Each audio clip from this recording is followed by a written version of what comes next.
Leo nawafunza ishara saba ambazo zinaonyesha unapika hatua katika maendeleo yako ya maisha. So itakuwa na ishara saba na bonus moja.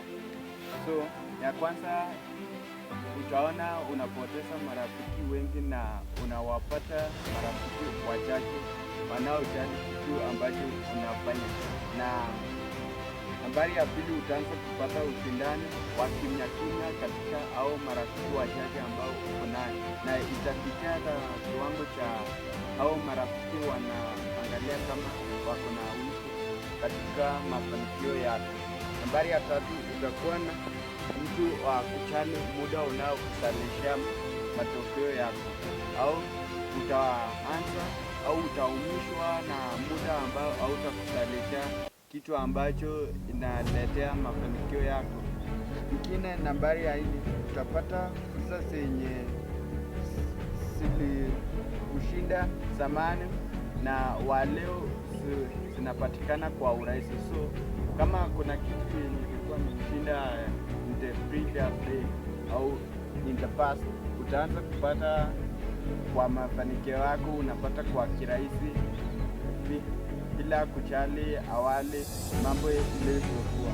Nambari ya tano, bidii yako haitaisha tu kwenye nguvu na bidii yako, so itasongea hadi kwenye maarifa na vitu vingine vinavyosaidia katika maisha ili uweze kufanikiwa. Na nambari ya sita, utapendelea zaidi na utaamini zaidi matokeo ambayo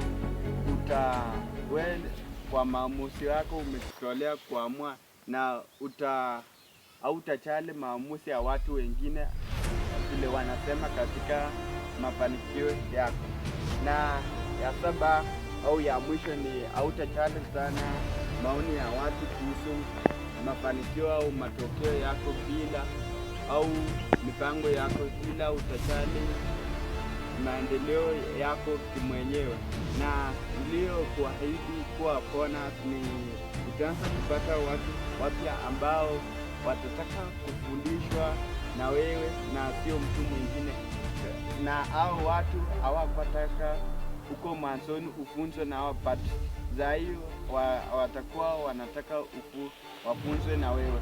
So hayo ni mambo yanayoonyesha kuwa unapiga hatua katika mafanikio yako.